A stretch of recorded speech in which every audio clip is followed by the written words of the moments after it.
So there's lots of different things that are called salary sacrifice. It's essentially just swiping out some of your income for a different benefit before it's taxed at your marginal tax rate. You can salary sacrifice to lots of things, which just mean that you use pre-tax money. So you can salary sacrifice in certain jobs to cars, expenses, debt. For a lot of us in the finance world, we'll be talking about it in terms of salary sacrificing to super. So how does super get from your income to the super fund? That is sent out of the gross wages at the top, and it goes to super automatically for you. In effect, what that is it's salary sacrifice, and we just don't call that. It's actually a mandated government amount. Hi, I'm Owen, the host of the Australian Finance Podcast. This podcast is proudly sponsored by BetaShares, one of the leading providers of ETFs here in Australia. Serving thousands of financial advisors and over 1 million investors, BetaShares manages tens of billions of dollars on behalf of investors right across the country. I'm proud to partner with BetaShares on the Australian Finance Podcast, Australia's premier financial podcast, because there is great alignment in the long-term philosophy shared by both businesses. I hope you enjoyed this episode of the Australian Finance Podcast. Gemma Mitchell, how are you going? I'm doing great, thank you. How are you? Good, thank you. And welcome to this Australian Finance Podcast, where the title of this podcast is the Australian Finance Podcast. Gemma, just in case you needed to remember that one.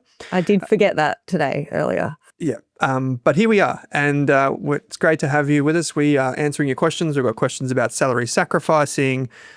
Should you invest or should you put more money in your offset account?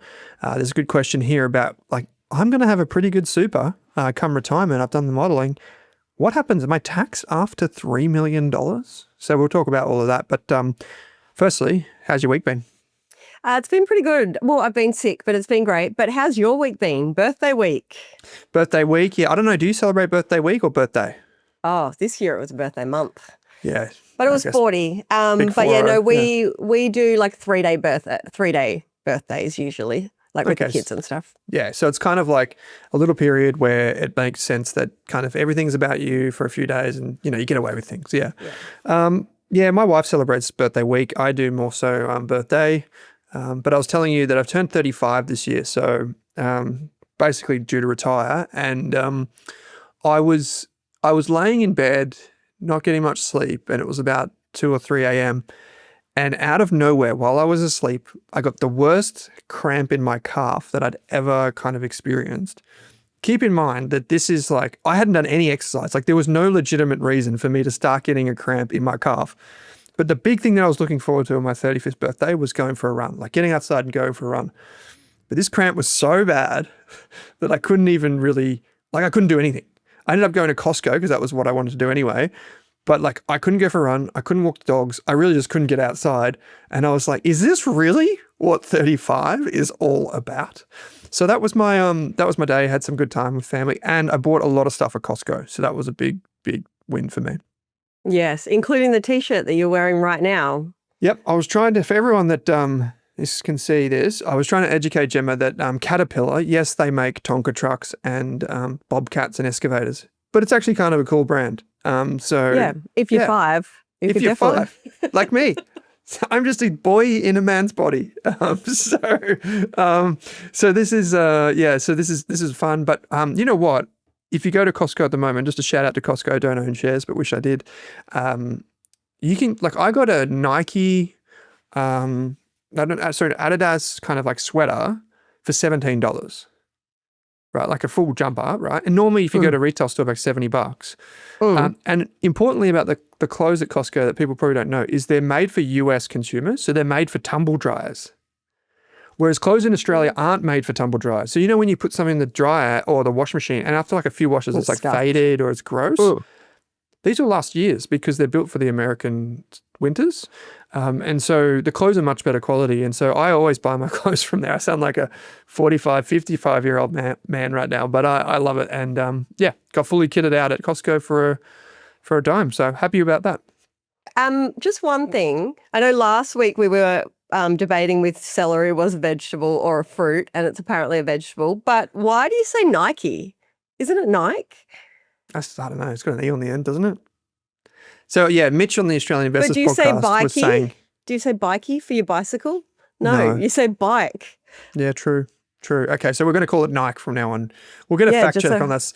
I can't remember who it was that wrote in and said that salary. I can't even remember that they did it in the community. Was it Ant? Salary. Yeah, somebody put in. I'll bring it up while we talk about it. But someone did fact check us, and our producer and video editor Adrian also did correct us. So I'll just bring this up now. But if you do want to fact check us, is it Nike or Nike? Please let us know. Gem, you have one challenge that you want to get across to the community. I do. So I am setting the challenge. So we have people all the time trying to get Owen to write a book, whether it's publishers, people like me that work with him, or the community. And people are shocked that he hasn't already written a book. And we do have quite a few staff now that have, and Owen still hasn't. So I want to put to him, we have a huge focus at the moment on getting our newsletter numbers up. It's like they're growing rapidly, but I'm like, that could be a little thing. So how many do we have to get for November? So this is going to go out end of October. How many people do I have to get on the newsletter subscriptions for you to write a book? So I said to Gemma, if we can get 3,000 people to subscribe to our newsletter in November, then I'll write a book. Don't know what about. Like, that's a work in progress. I'll write a book. Probably about Costco and how much you love it. Yeah. Just all the tips, 101 tips at Costco. But I will, if we can get to 3,000. Now, the context here is important. We already add like 1,500 to 2,000 people a month that just organically subscribe and want to get the weekend newsletter that we write, which I'm really chuffed about. But if you want to do your bit, if you somehow you want to bribe me to write a book according to Gemma's plot, you can do that by just subscribing to the newsletter. It's on any of our websites. We send you an email every Sunday morning just with some like the podcasts and some thoughts for the week, which is great fun. So that's I'm going to make sure this happens. But it has to be a legit book, like 55,000 words kind of thing. You can't like... How many words it is? Yeah. I think most of them are like 45 to 55,000. But you can't just can't be a newsletter and you call it a book. Well, maybe I should do terms and conditions. Maybe I should do what Morgan Housel did when he wrote the Psychology of Money book, which is probably the best-selling personal finance book in the last 10 years globally. And he said, because when we interviewed him on the show, Morgan wrote, he had a PDF of like 20 things about money. And what he found was that that list of 20 things, and it was like a paragraph on each of the 20 things, that was downloaded 2 million times. And then he was like, maybe this should be a book. And then he wrote like the top 12 or whatever. And then he's like, the book did really well. Maybe I should do another one. So if my book's like, what's been our most popular podcast, what's been our most popular courses, that might be easy to get to 55,000 words because it's all up in the brain box. But anyway, I'm not going to talk about it anymore until we get 3,000. So there's that. Easy. So Gemma's going to hustle, so keep an eye out for that. But we got some questions we want to get through because there's some great ones here. General advice warning applies as always. We don't know your needs, goals, or financial objectives. So if we do answer any questions on the show, we absolutely love them. And we want you to send your questions in via the link in the podcast player or the YouTube description. But we don't know like your circumstances. So 2 things. 1, keep your question kind of general in nature. And 2, give us a funny name because it just brings a smile to our dial. If you want to know more about what general financial advice means and the difference between that and personal advice, which you get from a financial planner, you can head to our website, www.rask.com.au/FSG. Financial Services Guide is what that stands for, and that tells you everything you need to know. So we've got Drowning But Waving wrote in, Gemma, and they say, hey guys, I feel like we're drowning but still waving. That's kind of fun. They say we're 55 and 66. Combined super of $350,000. Mine is only $50,000 of that. Our house is almost paid off with $90,000 left on the mortgage. We could sell it for $1.2 million conservatively. So we're worried we don't have enough super to last us. Good income. My hubby is earning $150,000. I'm earning $50,000 part-time. My hubby is okay to work until 70. And then she says, perks of the younger wife to keep him on his toes, lol. My question is, do we continue paying off the mortgage at $5,000 per month? And should we be using the $250,000 in this redraw to invest? Is it too late? It's keeping me up at night. Thank you. So I just want to summarize this question so we can speak generally about it. We've got a 55-year-old and a 67-year-old. They've got a good property. They've got $350,000 in super and a decent wage. but they want to know, should we be adding more to super? Is this normal? Now, generally speaking, what do you think, Jem? I think this would be a really common situation for a lot of people in this age group.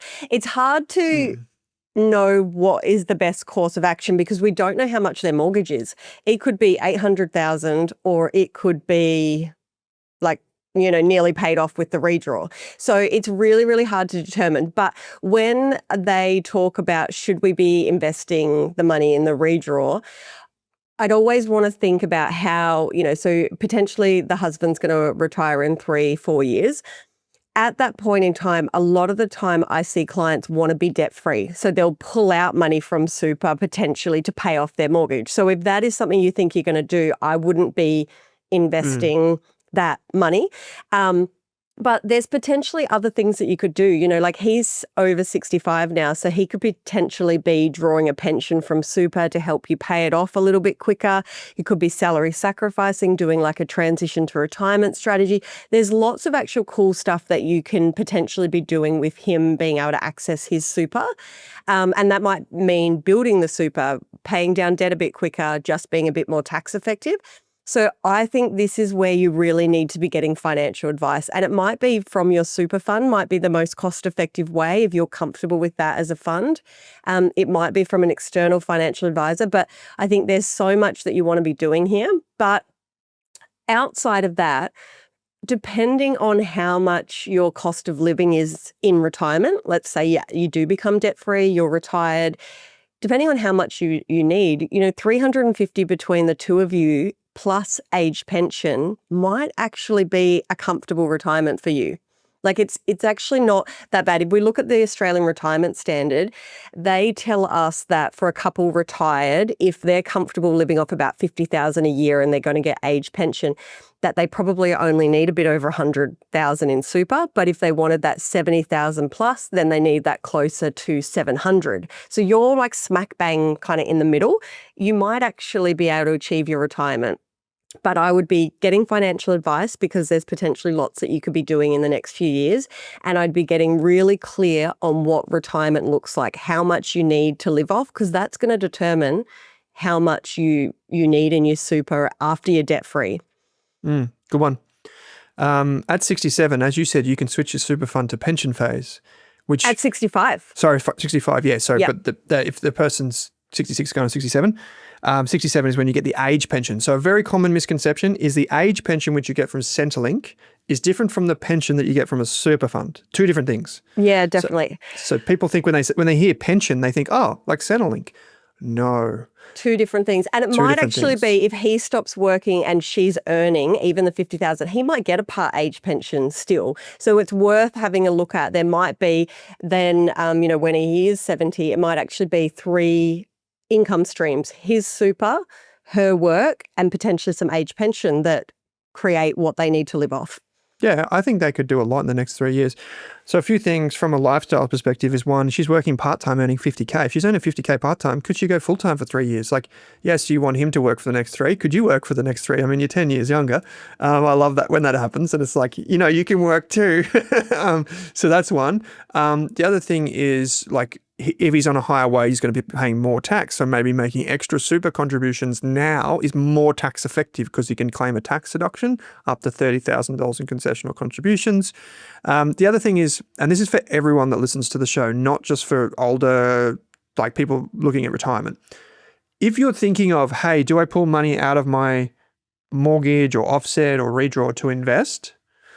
This is exactly what I don't want to happen, is when you see the strong share market returns that you then go, maybe I should pull that money out and invest in the shares. Because 2 years ago, when it was the other way, the shares weren't doing too well and the interest rates were high. Everyone was like, you got to put the money in the offset account. It makes more sense. But here's the rub for everyone.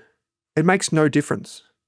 It actually, if you look at the numbers, if you actually understand the math, pulling your money out of your redraw, your offset to invest makes no difference whether it's up or down.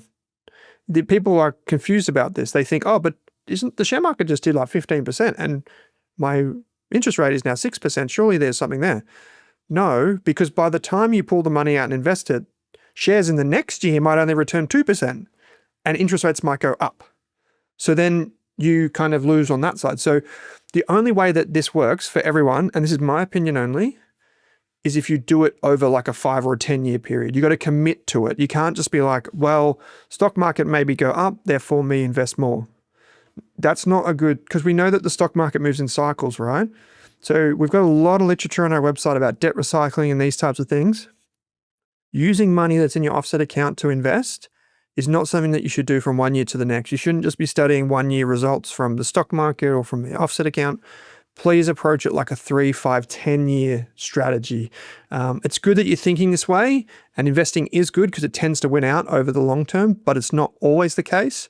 And if you're only anchoring to 1 year of results, I think it can be quite scary. So I know a lot of people are thinking about this even at the younger end. So a lot of people that had built up offsets and redraw facilities, paid ahead on their mortgage, they're now all of a sudden thinking about it. It may work, but I just want you to know it's not something that you should just flip-flop from 1 year to the next. The next question comes from SpongeBob Stress Pants. Seems to be a common theme today. SpongeBob Stress Pants. Absolutely love the podcast, guys. I'm 21, living at home, 2 more years of uni. Good on you. Just got an offer for my first big girl job. What are the things to look at when reviewing an offer for a full-time job from an overseas company? Like salary sacrifice options, ? Benefits, ? Super, ? Pretty overwhelmed. Thanks, love heart. So 21, living at home, 2 more years of uni, big girl job, their words. You know what? I reckon squeeze your parents for everything they're worth is the first thing. But seriously, while you're at home, try and save as much money as you can, because then you'll give yourself a great footing for when you do have things like rent and all the other things that come with life and getting older. So Gem, I've got a few thoughts, but over to you. Yeah, so what are the things to look at when reviewing the offer? So you've listed all the things that you want to understand, I think, and, I presume first big girl job means it might be full-time and all of that kind of stuff. So how does it fit in with uni? But my kind of thoughts are the other things you want to be looking at is it going to fit in with your lifestyle, the culture? Do you actually have other offers to compare it against, or is this the opportunity that you want to take just so you're getting experience kind of regardless about the benefits? That's the type of stuff that I'd be considering, because sometimes it's not an ideal pay or benefits, but it fits in with our life, like around your uni, for example, or it's going to look great on your resume and give you a leg up in the right direction with the right experience and things. So outside just the benefits, like monetary benefits, I'd be looking at what else are you going to get out of this? Yeah. I like it. And with the overseas company, a lot of Australians work for overseas companies. You should still be employed as an Australian employee. Check to see if you're a contractor or if it's actually a full-time employment. Because if you get full-time employment, the key things to understand are you should still get super, you'll still get sick pay, you'll get holiday pay, all of those different types of things. One of the benefits with overseas bigger companies is oftentimes they also give you, if they're a public company, meaning they're on the stock exchange, like Apple or Google or Costco, which I mentioned before. Sometimes you can also get stock options or bonuses or things like that. It's much more common with those big overseas companies than it is here in Australia. You can still get bonuses here in Australia, but they're not normally as meaningful. So try and think of it as like a full package. And I genuinely meant what I said before. Like, yes, you're going to hustle, you got study, you got work. But while you're living at home, you don't have the biggest cost that stresses Australians, which is the cost of kind of their home environment, so rent or mortgage. The second biggest cost for Australians, according to the Finder study, is grocery cost. And so hopefully you can lean on your folks for a few dinners and those types of things. They might want a bit of the pie. If you're earning good money and you live in a home, they might want a bit of board or a bit of rent, which is perfectly reasonable and makes you feel good that you're doing that. But those are the things that I would look at: the nature of the employment. What are the perks? And then also, how do you kind of take more of that money and save it? The next question comes from, it's a great question, by the way. So then the next question comes from a nest of finance. So I think they're saying a nest of finance. Fine ants? So fine ants. Is it finance or finance? Well, you say it different every time. Yeah. So I try and throw you off every time, kind of like the Nike or Nike thing, right? Yeah, but you were just wrong on that one. Yeah, finance. So they have spelt it as in fine ants, ANTS. But yeah, they're probably just playing on how you say it. Yeah, maybe. Finance. Hi, Rask team. My partner has started salary sacrificing, which is amazing for her. But there is something odd about the way it is done.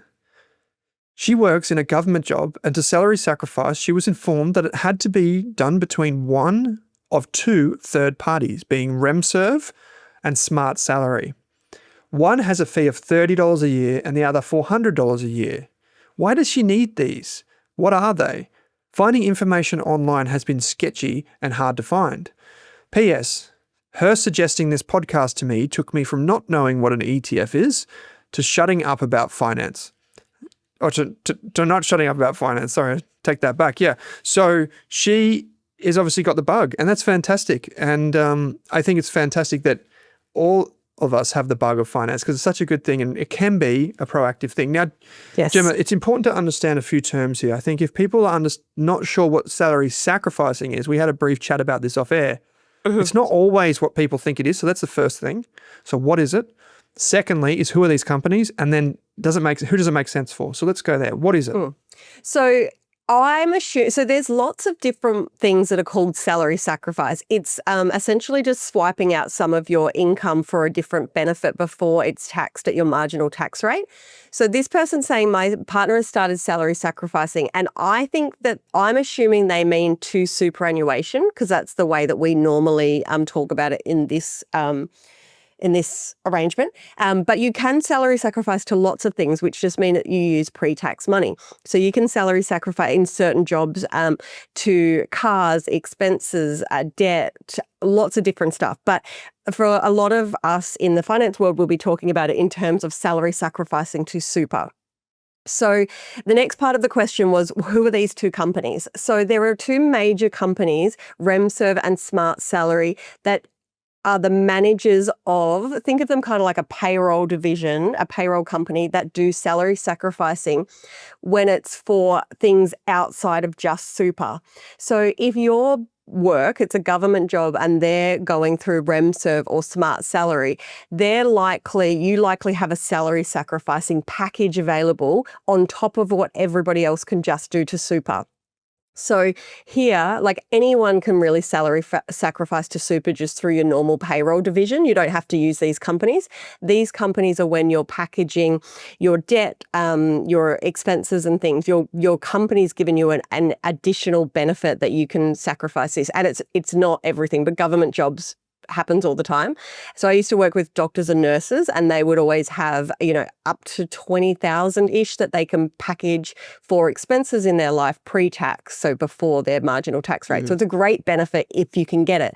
But from my experience, Remserve and SmartSalary, the fees are very similar. So I'm not sure where the 400's coming in a year. Like I think one of them is a monthly fee and one of them's a year, but it was always around $50 to $60 for the year, I thought. So I would be really checking this and seeing what those fees are for, because I think SmartSalary is slightly cheaper, but it was always by a couple of bucks. I don't think it's that big of a difference. But what I would be looking at is she sacrificing to super, which anyone can do? What are the other benefits? What can you package to really get your tax down and help you boost your cash flow for your household? But yeah, Remserve, SmartSalary.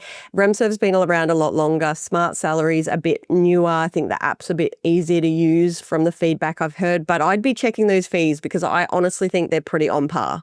Yeah, so that's a great explanation. Thanks, Jem.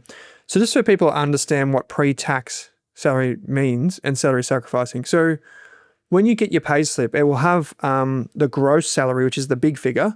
And then there's some tax taken out. It's often written as PAYG because the tax is pay as you go, as in the employer puts it away for you. So you have the gross minus the tax equals your net, which is the thing that lands in your bank account, right? There's also super and all that stuff that's paid directly to the super fund. So how does super get from your income to the super fund? That is sent out of the gross wages at the top. So that's sent at the top and it goes to super automatically for you. In effect, what that is it's salary sacrifice, and we just don't call that. It's actually a mandated government amount, but you can increase it by going to your HR team and saying, hey, can you increase that amount for me that it's sent, or the payroll team? with some occupations and with some employers, particularly nurses, doctors, government employees, etc., you can actually do it so that some of the money that is like going to super goes to a different destination. In this case, it goes to these companies, and you can package things that might be like a car or some other thing that you can do. Maybe it's some entertainment, maybe it's some expenses, maybe it's whatever. But you need to find out what that package is and how much money you want to go there. The reason we call it salary sacrificing, right, guys, is because you sacrifice some of the salary that ends up in your bank account, because tax is still paid, but it's paid from the original amount that goes somewhere else first, and then there's the amount that's left over that comes to you and your tax on that amount. So you do sacrifice something. That's where the name comes from, but it can go to this different thing. It's all about the package. And as you said, Gemma, 20 grand, we've had some financial planning clients that get like 10 to 20 grand a year benefit from this. So definitely worth looking into if your a big employer offers this. Final question. Retire Bougie says, I'm in the fortunate position to look like I'll have approximately $3 million in super by age 60. What a great thing. But I'm confused how super is treated above the balance transfer cap of $2 million based on this year. While the extra money is left in super, I understand I'm taxed 15% on the earnings, so like the ongoing growth of the super fund. But then they say, but what about when it's drawn out? Like, what about when I pull that money out? Is that money tax-free? Is it taxed as like income to me or something else? So just quickly, people, to understand this question. So when you get to the day that you retire, your superannuation is what we call accumulating. It's in accumulation mode. But then you flick a magical switch and it changes to something called pension phase. The benefit of going to pension phase, as per the first question today, is that the moment that you click pension phase, it becomes tax-free. So all of the money inside there is then tax-free and growing, and you can pull some out and it's tax-free, right? It's really good. But there is a limit on how much you can transfer from accumulation to pension phase. And that's what the person is talking about here, the balance transfer cap, which is currently $2 million. However, to add a little bit more complexity to this, the government recently told everyone that they're going to tax super over $3 million as well. So that's another story for another time. I think we covered it last week. But Gemma, what actually happens to the money that's pulled out in this scenario? Yeah, so if you have more money than you're able to put into a pension, so I like to think of accumulation as a bucket. It's filling up as we're working. And if you think of your pension from super as a tap. So if you can only transfer up to 2 mil at the moment, and that's indexed. It was 1.6, it slowly got to 2 mil, so it will keep going. But if you're going to do that this year, you can only put 2 mil of your bucket, your accumulation, into pension mode, the tap. If there's anything left over, it can stay in accumulation, because you can have an accumulation account for the rest of your life. You can only have a pension after you've met preservation, like over 60. But you can have accumulation, the bucket, as long as you like. So if you can't put all of that money over, you can potentially leave the rest in accumulation. Now, that means the earnings, anything that you're earning there is going to be taxed up to 15%, is going to be taken out of your returns, whereas the pension is going to be tax-free. You get to keep all your returns. Any money you draw out of it, and you're going to have to draw a minimum of 4% each year, that is all tax-free as well. So what's left in the bucket for this person will be nearly $1 million. You will have earnings tax on that, but it will be probably less than what it would if it was in your bank account or in your own name. But it will still come to you tax-free whenever you want to access it. So a lot of the time, people will draw the minimum from their pension that they need. But that 2 million side? Yep. Yeah, yep. So the 4% in this case. But potentially they might need some more money throughout the year, maybe for a holiday, a new car, some renovations. So instead of taking that from the pension where it has all the tax-free earnings, if you do need extra money, you would potentially just be drawing on the accumulation, taking out lump sums whenever you need it, and using that money. So you preserve the pension where most of the tax benefits and spend the accumulation. Every time you do a withdrawal from that, so it doesn't have the tap mode, you can't set it regularly, but every time you do a lump sum withdrawal, that money, because you're over 60, will be tax-free. It's just the earnings while they sit there. But yeah, generally people will decide to kind of use that money up first if they need to.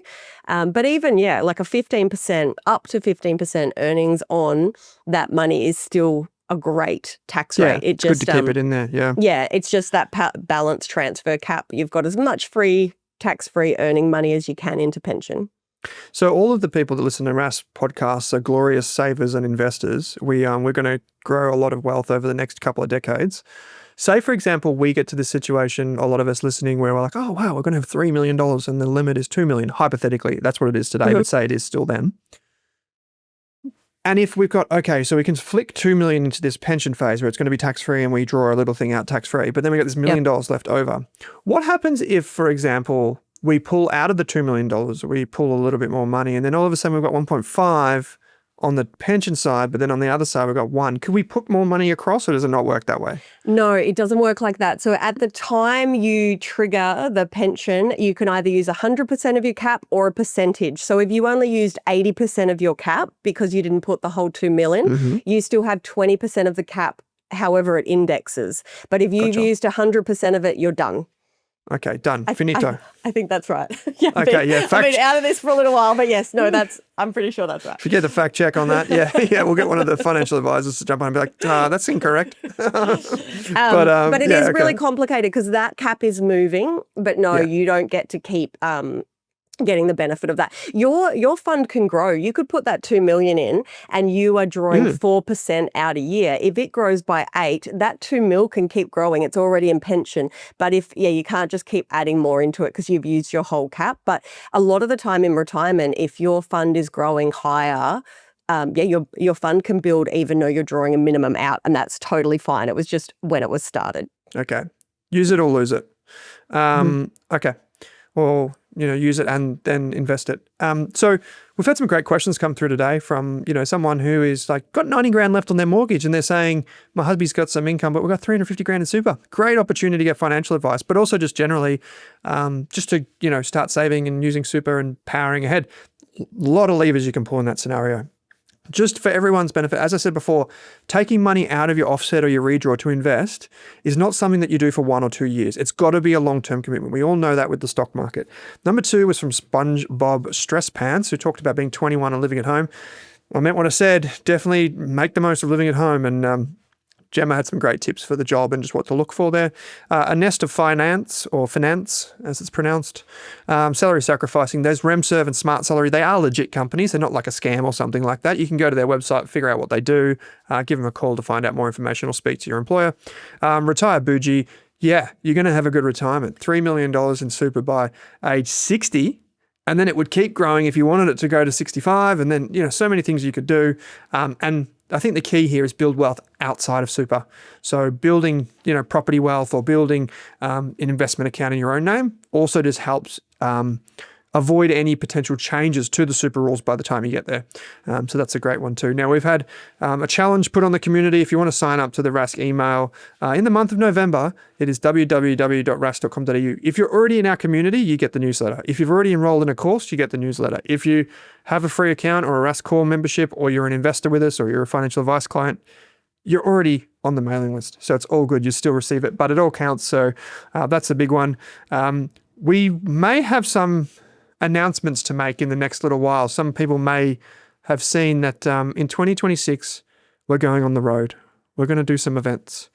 So that was something that was shared with the mailing list this week. That's the kind of thing that we share behind the scenes before it comes to the podcast. So if you want to kind of have your say on who we get to the events, when the events are held, 54% of the people that responded to the survey in the first 10 hours said they want to do events on Saturdays. Oh, Saturday really? events. We didn't think that they were going to, we thought, what did we think? Thursday night and Friday would be most popular. Yeah, no, Saturday is by far the most popular time and See, day. this is why we have to survey, right? Because we just don't know. That's so good. Yeah, cool. Interesting. Well, Gemma Mitchell, you can find Gemma on social media. She's the author of The Money Reset. I can't believe it took us this long to say that, but The Money Reset is out now. We nearly went a whole episode without you mentioning it. Flipping.